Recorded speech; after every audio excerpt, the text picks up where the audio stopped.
Ya.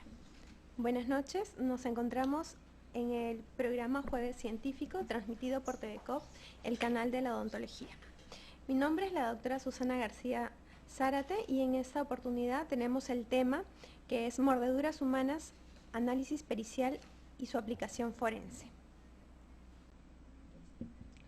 Entonces podemos decir que la mordedura es una lesión producida al presionar, ¿no?, las piezas dentarias sobre un soporte o en alguna parte de nuestro cuerpo.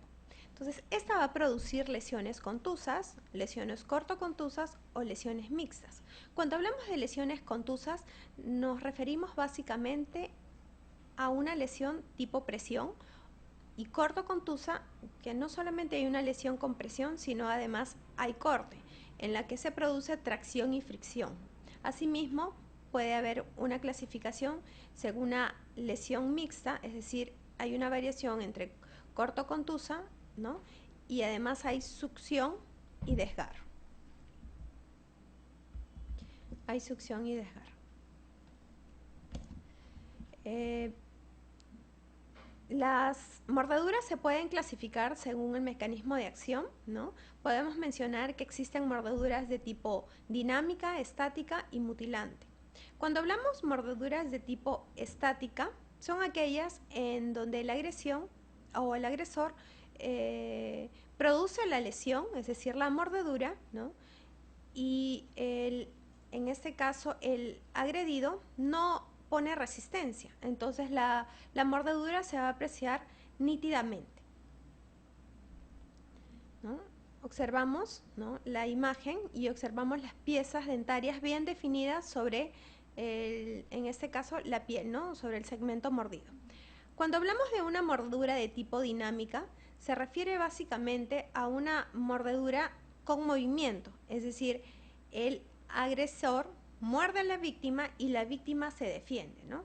Entonces, en la mordedura se va a observar, no se va a observar una mordedura definida, sino como sobremordidas. Y en una lesión mutilante, hablamos del segmento mordido desgarrado, es decir, que el segmento mordido ha sido separado, en este caso, si fuera piel, ¿no?, del brazo o en este caso, como vemos en la imagen, la oreja, ¿no?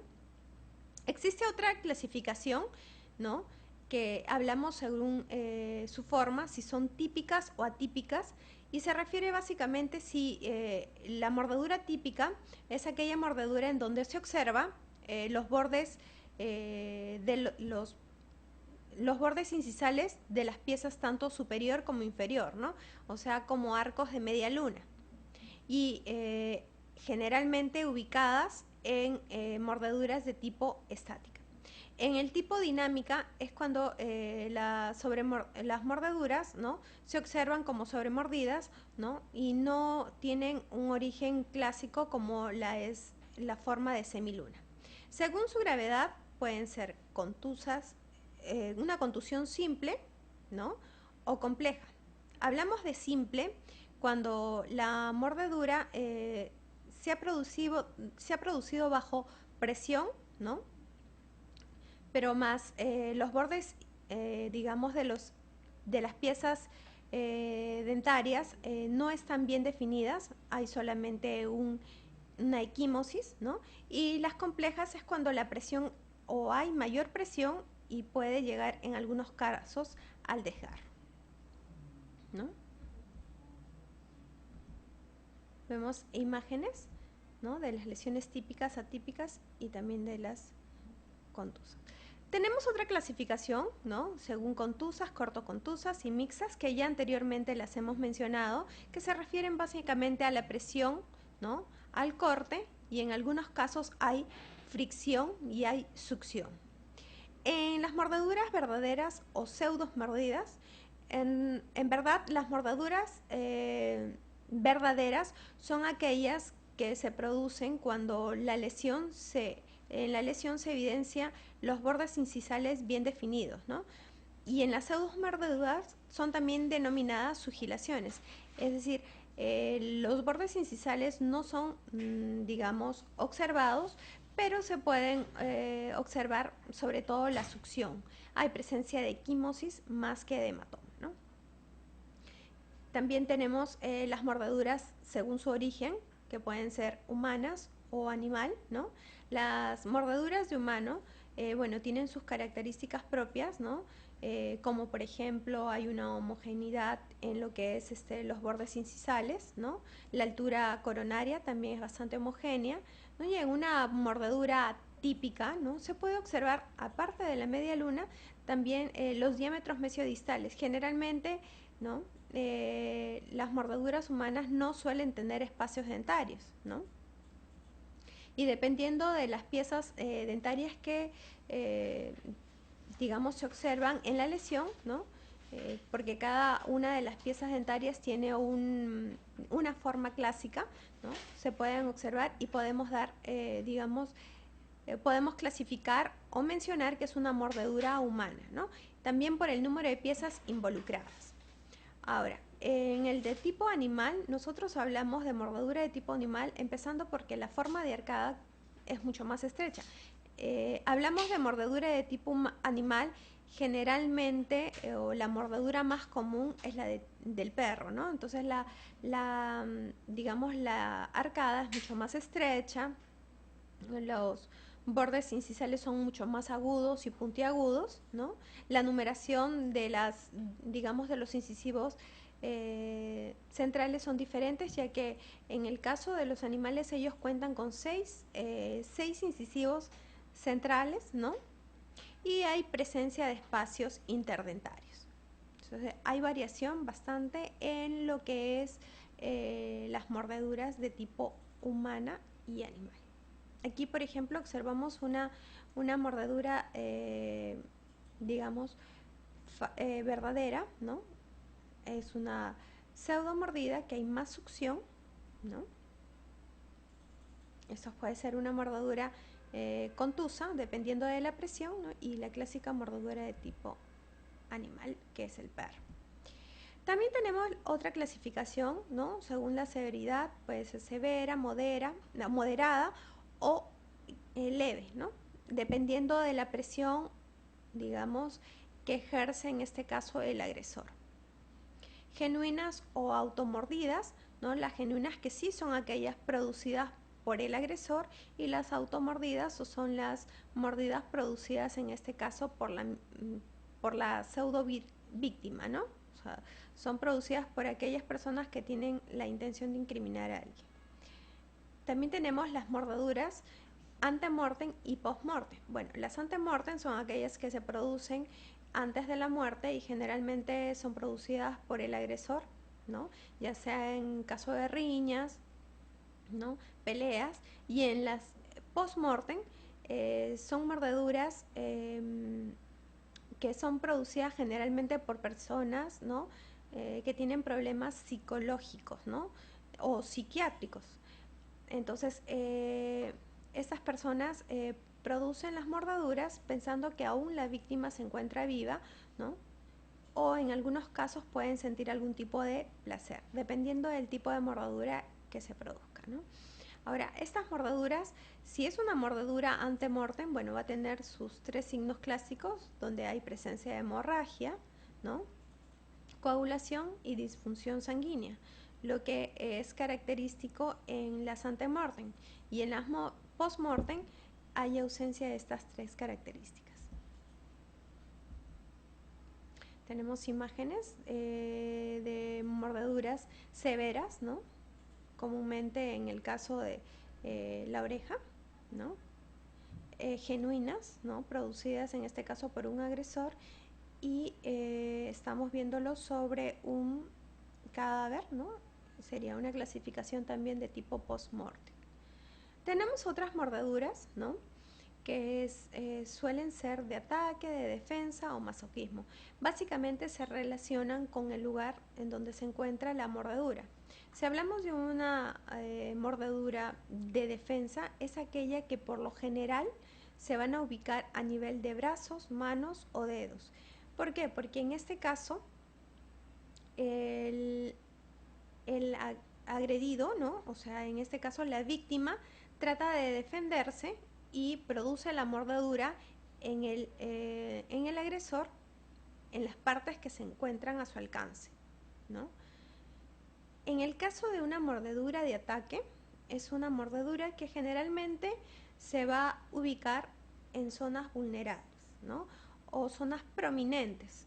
Es decir, el agresor ya tiene la intención previa de causar daño, entonces produce la mordedura a nivel de nariz, orejas, labios, sobre todo labios inferiores, ¿no? Entonces ya hay una intención previa. Y en el caso de masoquismo, o también denominada mordeduras de tipo sexuales, bueno, se van a producir en ciertas zonas, digamos, íntimas, ¿no? Y en zonas donde generalmente no suelen ser visualizadas, ¿no? También puede en algunos casos ocurrir a nivel de los labios inferiores, ¿no? Eh, Aquí observamos una mordedura de defensa, ¿no? Que se produce a nivel de la mano, en este caso los dedos, ¿no? Tenemos la segunda imagen que se observa una mordedura de ataque, ¿no? La forma agresiva con que muerde en labios inferiores, ¿no? También existen las mordeduras que se producen a nivel de objetos o también en piel, ¿no? Dependiendo de digamos, en el caso de que fuera a nivel de piel, ya sabemos que habría que clasificar que si es una mordedura de ataque, de defensa, ¿no? O sea, se ubica a nivel de la víctima. Y en el caso de encontrar en algunos objetos, nosotros nos sirve para poder identificar en este caso a las personas implicadas y en el caso de que se encuentre en algún, digamos, algún elemento o no que se encuentre dentro de la escena del crimen o del delito.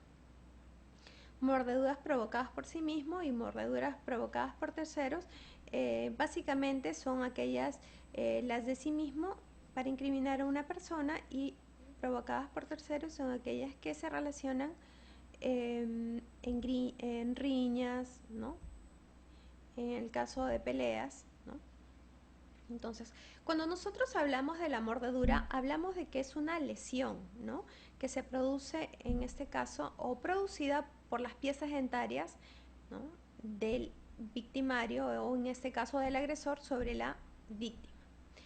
Eh, la técnica o digamos el estudio de estas huellas de mordedura se denominan odontoscopía, ¿no? Que es una técnica de identificación odontológica que estudia las impresiones causadas por los dientes, por una o varias piezas dentarias, ¿no? Sobre un soporte o un sustrato. Cuando hablamos de soporte o sustrato se refiere si es a nivel de piel o en algún otro objeto, ¿no? Que se encuentre en la escena del hecho. Este análisis está basado en la individualidad de la dentición humana. Nosotros cuando hacemos un análisis, hablando de lesión y hablando de una mordedura de tipo humana sobre la piel, ¿no? Lo primero que nosotros observamos o analizamos es la localización en la piel, o sea, en qué parte se encuentra ubicada, ya que habíamos mencionado anteriormente de que según la localización nosotros podíamos hacer la clasificación si es una mordedura de tipo defensa, ataque o masoquismo. Casos frecuentes, ¿no? Analizamos en qué casos suelen producirse, en casos de agresión, ¿no? Riñas, peleas, ¿no? O en el caso también de agresiones al menor. Analizamos también el tipo de lesión, básicamente se refiere si es una lesión leve, ¿no? Podríamos clasificarla según su gravedad, si es leve, moderada o severa, ¿no? O si también es una lesión que es producida por el victimario o el agresor, ¿no? O si es una lesión producida por la misma persona, ¿no? Entonces es importante analizar la ubicación y el tipo de lesión que se produce, ¿no? Sobre todo analizar si hubo presión, tracción o succión. También es importante analizar la escala ascendente de la severidad, ¿no? Dependiendo de la presión o succión. Es decir, si hubo una pseudo mordida o si en realidad existe una mordedura, ¿no? Para poder hacer el análisis y dar con el agresor. El color es importante porque nosotros vamos a poder analizar el tiempo, ¿no? O sea, la data de la mordedura. Sabemos que cuando nosotros nos producimos algún golpe, por ejemplo, ¿no? Generalmente hay una coloración. Entonces, en la mordedura también existe, como es una lesión, también puede existir equimosis o existe equimosis o en algunos casos hematomas, el cual esta coloración nos va a determinar el tiempo de la lesión, ¿no?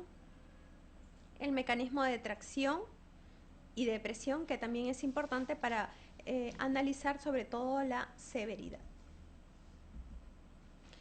¿no? Y bueno, habíamos mencionado la sugilación también, que es importante analizarla porque en este caso no se analiza la presencia de piezas dentarias, pero sí podríamos analizar el tiempo, ¿no? De la lesión. Cuando nosotros hablamos del tiempo de la lesión, básicamente utilizamos lo que es el colorímetro forense, ¿no? Aquí nosotros tenemos el colorímetro forense, utilizamos generalmente el colorímetro forense del Instituto de Medicina Legal, propuesta en el año 2012, ¿no?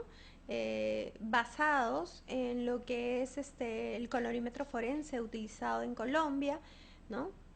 En Bolivia, ¿no? Y entonces lo que se ha hecho es utilizar como propuesta, ¿no?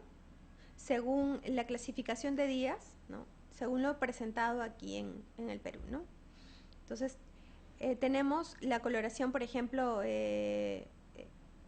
del doctor adaptada a lo que es la regla ABFO, ¿no? En este caso, hay diferentes colorímetros, ¿no? Que, digamos, nos clasifican la data o el tiempo según los días de la lesión. Cuando nosotros hablamos de una lesión, ¿no? No solamente hablamos de la forma, ¿no? Ya sino nos referimos a la singularidad o unicidad, es decir, ya analizando no solamente lesión, sino analizando las impresiones dejadas por los dientes, nosotros lo que vemos es primero la forma, ¿no? Ya que hemos dicho que cada pieza dentaria tiene una forma específica, ¿no? Los incisivos centrales tienen una forma tipo rectangular, ¿no? A diferencia, por ejemplo, de los caninos, que por la presencia de la cúspide siempre tiende a dejar un puntillado diferente, que es una forma más triangular, ¿no? Analizamos también el tamaño, ¿no? Es decir, tomamos los diámetros mesiodistales de cada una de las piezas para que ésta pueda ser comparada con los presuntos sospechosos o con las personas involucradas, ¿no? Con la persona que se encuentra lesionada. El número de piezas involucradas, que es importantísimo, ya que por características importantes, es decir, si faltara alguna pieza dentaria, esa zona se dejaría de marcar. Entonces eso nos daría una pista de que probablemente se trate de la persona quien agredió, ¿no? La profundidad para poder ver la gravedad, ¿no? De la lesión y las características propias de la pieza, es decir, si hay presencia de rotaciones, fracturas, desgastes o diastemas, que son características particulares y propias de las piezas dentarias, partiendo de que no existe dos piezas dentarias en una misma boca y por lo tanto no existen individuos que tengan unas mismas piezas dentarias, ¿no? Entonces, cada, digamos, pieza dentaria o piezas dentarias son diferentes en los seres humanos, ¿no? O sea, tenemos piezas diferentes. Hablábamos de la descripción de la lesión y hablábamos también de la forma, ¿no? De cada una de los dejada por cada una de las piezas. Y también mencionamos la forma de los incisivos, que es un rectángulo alargado, ¿no? De los caninos, que tiende a una forma triangular o de un doble triángulo, ¿no? En el caso de los premolares, que en algunos casos puede llegar la mordedura, ¿no?, humana, marcada hasta premolares, ¿no?, que se observa básicamente como un doble triángulo y muy difícilmente se observan los molares, pero en el caso de que se aprecien, generalmente se observan como rectángulos anchos. Ahondando un poco la descripción de la lesión, de la forma redondeada, ovalada o elíptica, que es un padrón de doble arco, que básicamente mencionábamos la forma de semiluna, ¿no?, o de dos arcos opuestos en forma de U, que van separadas con digamos, con una base, en donde la parte central es la lesión, ¿no? Según el gráfico que observamos, la zona amarilla vendría a ser la lesión dejada por las impresiones dentarias, ¿no?, o marcas de piezas dentarias, y digamos la parte de afuera, que vendría a ser la coloración lila, ¿no?, vendría a ser la hematoma o en algunos casos pues equimosis, ¿no?, dependiendo de la presión o tracción que ejerce en este caso el agresor sobre su víctima. El alineamiento dentario también es importante estudiarlo, puesto que podemos observar o analizar el tipo de alineamiento, si es un alineamiento quebrado, alterno, curvo o irregular, ¿no?, dependiendo de la malposición dentaria de las piezas, en este caso del agresor, que es importante porque esto nos da, digamos, una luz o no, nos da una mejor alternativa para poder hacer el análisis, sobre todo de las piezas dentarias y de las características particulares que puedan tener, ¿no?, y se pueda observar sobre la lesión. Entonces aquí observamos las diferentes clasificaciones de alineamiento dentario, incluso en algunos casos puede observarse por la giroversión, ¿no?, o la malposición dentaria, digamos, desórdenes, o incluso no hay presión sobre la lesión porque simplemente la pieza se encuentra intruida o de repente ligeramente vestibularizada o palatinizada. Entonces hay una, digamos, una desarmonía en lo que es el alineamiento dentario, y eso nos da digamos, nos ayuda para poder dar con mayor precisión el análisis dentario para poder dar con el agresor. ¿Por qué es importante el análisis dentario? Hemos dicho que principalmente digamos, las mordeduras humanas nosotros las analizamos básicamente porque consideramos que es una lesión.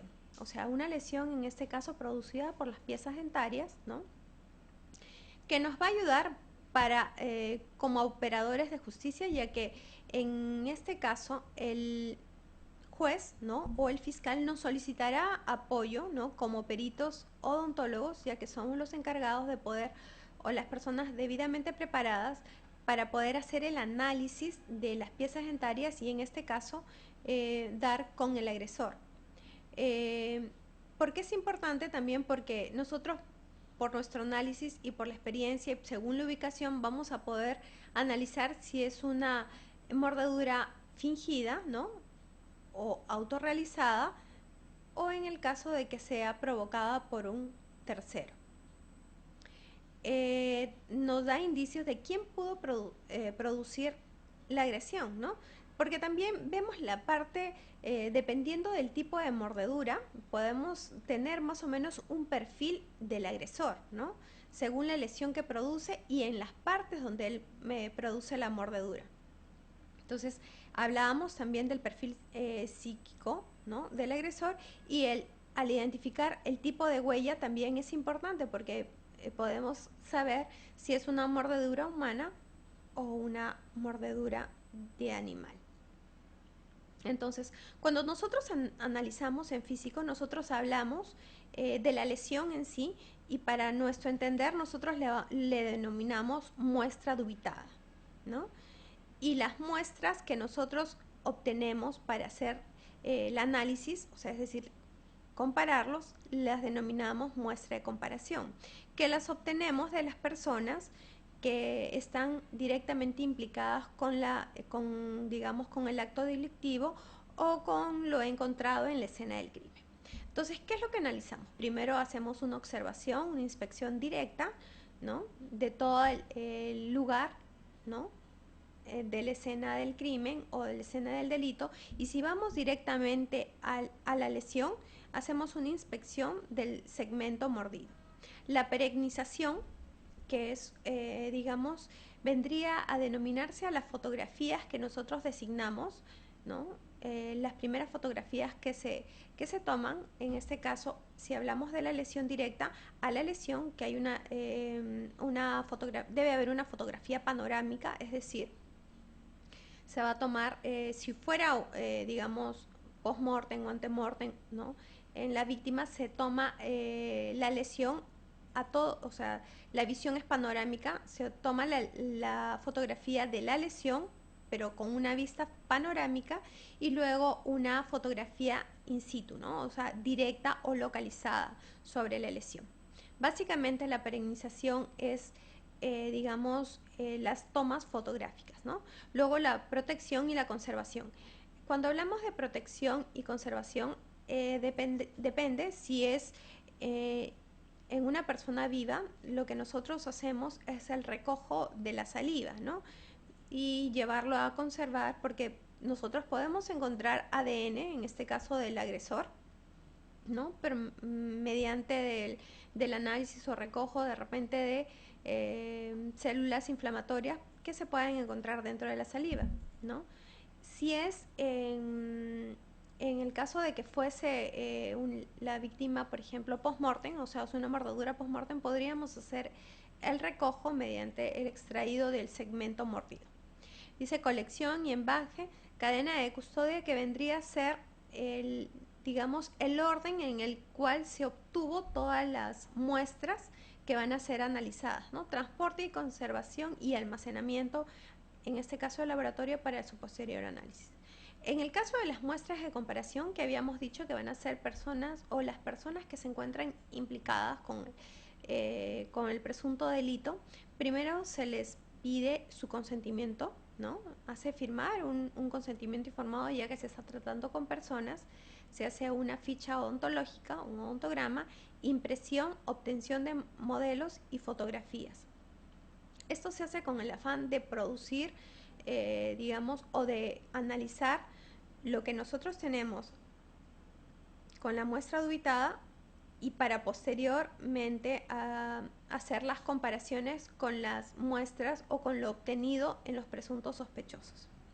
Registros de mordida para poder analizar el alineamiento dentario, y de igual forma transporte en conservación y almacenamiento, ¿no?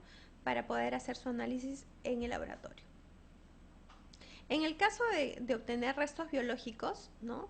Ya sea sangre o saliva, se hace la observación, la técnica del hisopado o recojo con torundas, colocación y embalaje, y también muestras de sangre en la víctima, si fuese necesario, ¿no? Y en muestras de comparación tenemos consentimiento informado. En este caso dice perito especialista. Se refiere que si nosotros vamos a hacer el recojo, ya sea de saliva o ya sea de restos sanguíneos, tiene que ser en este caso el perito especialista, para que no haya contaminación de esta muestra, ¿no? Para su traslado. En este caso también toma de muestra de los sospechosos, transporte y almacenamiento. Existen diferentes técnicas de perennización. Habíamos dicho que las técnicas de perennización comúnmente utilizadas son la fotografía, pero existen otras, ¿no? Como las descriptivas, las de imagen, videos, ¿no? Las transparencias y el modelado. Cuando hablamos de técnicas descriptivas, básicamente es el recojo minucioso y descripción mínima de todo lo observado en el lugar de los hechos, ¿no? Y esta descripción debe conseguir un orden, ¿no? De tal forma que el perito no vuelva a pasar por, digamos, por el segmento o por el lugar donde ya previamente analizó. En cuanto a la imagen, bueno, hablamos de fotografías o de videos. Si hablamos de videos, es muy importante utilizar el video, sobre todo en aquellas zonas donde de repente las imágenes tienen formas cóncavas, ¿no? Entonces, donde la fotografía digamos, no recoge, ya que es una imagen bidimensional, ¿no? Entonces, no recoge del todo las imágenes que nosotros necesitaríamos precisar, ¿no? Entonces, es una buena alternativa también la obtención de un video. Transparencias es cuando ya nosotros tenemos, por ejemplo, el recojo, porque las muestras que nosotros obtenemos en el lugar de los hechos o en, digamos, en el lugar del crimen, han sido transportadas al laboratorio, entonces van a ser analizadas y se requiere de una duplicidad, ¿no? En este caso nosotros podemos utilizar las transparencias, que también es una técnica para poder perennizar, y el modelado es la utilización de un vaciado, es decir, utilizar materiales odontológicos, ¿no? Para poder hacer como una réplica, en este caso, de la muestra a analizar. Entonces, hemos dicho que comúnmente se utilizan las fotografías, ¿no? Entonces, estas fotografías, ¿no? Deben tener ciertas características y nos mencionan que las fotografías que nosotros vayamos a utilizar sea de preferencia, ¿no? O las fotografías que tomemos sea de preferencia en blanco y negro. ¿Por qué? Porque esta nos va a eliminar la sombra roja o rosa, ¿no? Que se produce en las fotografías de color, ¿no? Sobre todo nos ayuda a poder observar mejor la delimitación verdadera de las impresiones dentales. Entonces, las fotografías a blanco y negro permiten una evaluación más apropiada de las características de la mordedura. En una persona viva, las fotografías adicionales a intervalos, ¿no? Deben ser tomadas en un transcurso de días, ¿no? De tal forma que nosotros podamos observar que la mordedura va madurando, es decir, vamos a poder observar las características de tonalidad, ¿no? Y eso nos va a ayudar para poder hacer una descripción mucho más exacta y más clara, ¿no? Entonces, nosotros utilizamos, cuando tomamos las fotografías, es importante o utilizamos una regla, ¿no? Pero es una regla tipo escuadra, que es la regla ABFO número 2, ¿no? Que esta regla tiene dos dimensiones, tiene una dimensión horizontal y una vertical. Esto nos sirve para que nosotros podamos tener las dimensiones tanto verticales y horizontales de la lesión, es decir, analizar el número de piezas involucradas, cuánto es el diámetro digamos, de la arcada, ¿no? Asimismo, cuando nosotros tomemos la fotografía, es importante tener una luz paralela que no necesariamente sea el flash de la cámara, ¿no? Porque puede producir demasiado brillo y distorsionar de alguna forma la imagen. La fotografía debe ser tomada con la mayor precisión posible, ¿no? Es decir, que se dé un paralelo entre los planos del lente y los planos de la mordedura. Entonces debe haber un paralelismo, ¿no? Y los lentes deben utilizarse a una distancia aproximadamente de 40 a 60 milímetros de la imagen cuando son muy exactas a la visión humana o a simple vista produciendo imágenes naturales sin grandes efectos estéticos. Es decir, tiene que tener una cierta distancia para poder captar, digamos, y poder captar una mejor imagen y haya una poca distorsión. El registro fotográfico es importante, ¿no? Ya que con ello vamos a hacer la recolección y la preservación de la evidencia física, que en este caso son las marcas de mordida, ¿no? Y eso nos sirve como documentación, es decir, nos va a servir como paneo fotográfico al momento que nosotros tengamos que realizar o emitir nuestro informe pericial, porque todo lo que nosotros obtenemos finalmente lo vamos a plasmar en un documento denominado informe pericial. Importante también es tomar las fotografías panorámicas, ¿no? La técnica que debe incluirse debe ser una técnica bastante minuciosa para evitar las distorsiones. Entonces, hemos dicho que tratemos de mantener el paralelismo, ¿no? Incluir siempre la escala milimetrada, ¿no? Hacer tomas de luz adicionales, ¿no? Y centrarnos en los detalles de la lesión, es decir, cuando ya estemos tomando la fotografía en sentido localizado. Y en el caso de la víctima, ¿no? Ante mortem, tomar siempre fotografías en los días sucesivos para poder tener el efecto que ha producido la lesión, ¿no? Y la lesión ha madurado a medida que va pasando los días y ha esclarecido mejor, digamos, las marcas de mordedura. En el caso de la recolección de fluido biológico, ¿no? Habíamos mencionado si es en una, digamos, en un tejido, en un cadáver, habíamos dicho que podríamos utilizar la técnica de la torunda, ¿no? Utilizar el hisopado, recojo del hisopado y conservación de la evidencia, ¿no? Aquí podemos, digamos, guardar el segmento mordido en formol al 10%, que es una concentración que conserva bastante bien el tejido, ¿no? Para su posterior análisis. Nosotros tenemos diferentes técnicas para analizar, tenemos técnicas clásicas y técnicas modernas. Dentro de las técnicas clásicas nosotros hablamos de métodos directos e indirectos, y en las técnicas modernas nosotros agregamos lo que se está utilizando ahora son los programas, ¿no? Sus programas de superposición.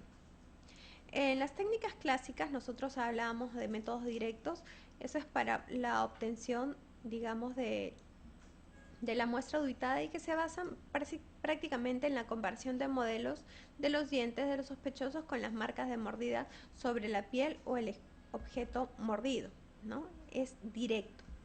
Y los indirectos van a ser de las réplicas obtenidas, ¿no? En este caso del sospechoso versus la réplica de la mordedura obtenida. Tenemos diferentes casos, ¿no? Este es el caso, por ejemplo, de un niño que llegó cadáver al Instituto de Medicina Legal y se le realiza la necropsia de ley y se observa una mordedura. Entonces, al hacerle el análisis de la mordedura, se dio con que la presencia de piezas pertenecía a una dentición de tipo adulta, ¿no? Se le hizo los análisis a las personas involucradas y, bueno, se dio con la sorpresa que la mordedura le había producido, en este caso, su padrastro, ¿no? Tenemos imágenes, esto es el informe de la morgue, ¿no? En donde se produce, ¿no? O se llega como conclusión que se trataba de una mordedura humana analizada. Métodos indirectos. Tenemos los métodos indirectos, que son aquellos que nosotros vamos a poder utilizar realizando réplicas de la muestra dubitada, básicamente, ¿no? Aquí tenemos cómo obtenemos los métodos indirectos, ahí la técnica de la manzana, del plátano, ¿no? Mediante la transparencia, la utilización en este caso también con el chicle, y obtención del método indirecto mediante la utilización de acrílico, ¿no? Y también tenemos los métodos, digamos, los métodos ya más avanzados, que es la utilización de programas, ¿no? Para la superposición de imágenes. Entonces, este método es bastante fácil de utilizar, ¿no? Tenemos la pantalla de presentación. Previamente tendríamos que haber tomado fotografías, en este caso de la lesión, ¿no? Sobre piel versus la fotografía de los presuntos sospechosos, ¿no? De los modelos, de las arcadas de los presuntos sospechosos, para cargarlos en nuestra computadora y tener todo el set de fotografías, ¿no? ¿no? Entonces aquí tenemos un ejemplo muy rápido para que puedan apreciar. En este caso serían los modelos, ¿no?, del presunto sospechoso, ¿no?, el cual vamos a transparentar, ¿no?, y sobre todo lo que hemos querido es que se pinte los bordes incisales, porque eso es lo que va a ser comparado, los bordes incisales versus digamos, los bordes incisales en este caso de la lesión o del objeto en el alimento o objeto que se encuentra en la mordedura. Entonces observamos aquí la mordedura en el alimento y hacemos aplicación del programa, ¿no? Esta imagen ha sido como que chancada sobre la anterior, pero utilizamos el programa y hay una opción en donde nos permite transparentar, ¿no?, el alimento, la imagen del alimento, y nos permite superponerla sobre la imagen anterior, que vendría a ser los modelos de los sospechosos, ¿no? Entonces finalmente podríamos hacer la comparación, ¿no?, y el análisis para poder ver si es que existe coincidencias o no y finalmente emitir una conclusión, ¿no? Existe un protocolo, ¿no?, para la obtención de las muestras, tanto muestra dubitada y muestras comparación, como el que ya hemos venido mencionando, que es la perenización, la toma o recojo de saliva o de repente sangre en las mordeduras, lavado y limpieza cuidadosa, si en el caso de que sea obtenido alguna muestra biológica, luego hacer la fijación, nuevamente perenización, para poder establecer si es una mordedura de tipo humano o si es una lesión que corresponde a una o varias dentaduras, si tiene doble arco, dónde se encuentra localizada, ¿no?, y ya posteriormente hacer un análisis profundo de la mordedura, ¿no?, según lo que hemos estado analizando, ¿no?, para poder hacer también las mediciones de las piezas y analizar el alineamiento dentario que va a ser finalmente comparado con los modelos de comparación. Nosotros finalmente, de hacer el análisis, ¿no?, emitimos un documento que se denomina informe pericial. Este documento que se denomina informe pericial es elaborado por el especialista, en este caso por un odontólogo forense, en el cual detalla paso a paso, ¿no?, la metodología, ¿no?, es más, desde su presentación como tal, como especialista, la metodología que ha empleado, los fundamentos científicos, es decir, que el informe debe tener una base científica, es decir, utiliza de repente informes anteriores, libros, no, digamos, bibliografía actualizada, ¿no?, del informe que va a presentar.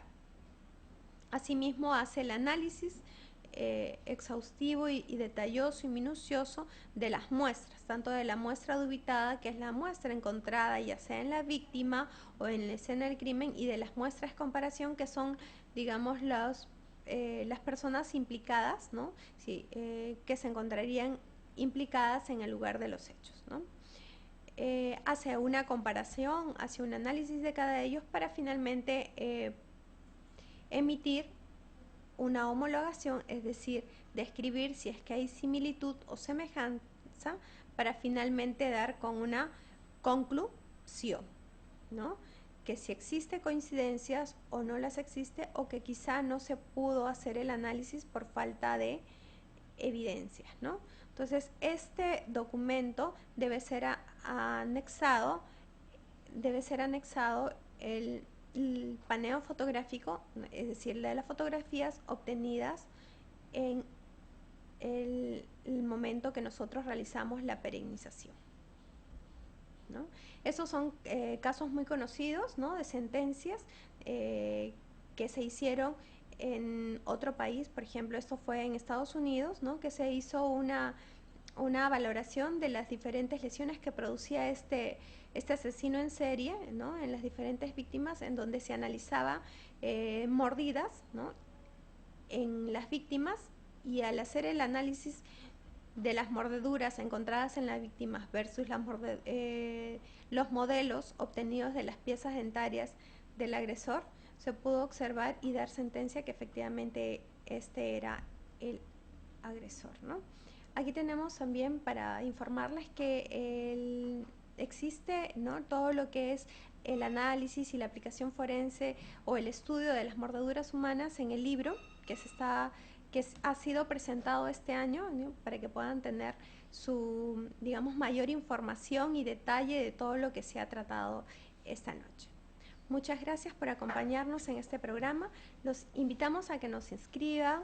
Si tuviesen alguna duda, a mi correo, que es lsugasa@hotmail.com, o también que visiten la página web del Colegio Odontológico, que es www.cop.org.p, y a seguir con la programación de TV Cop, el canal de la odontología.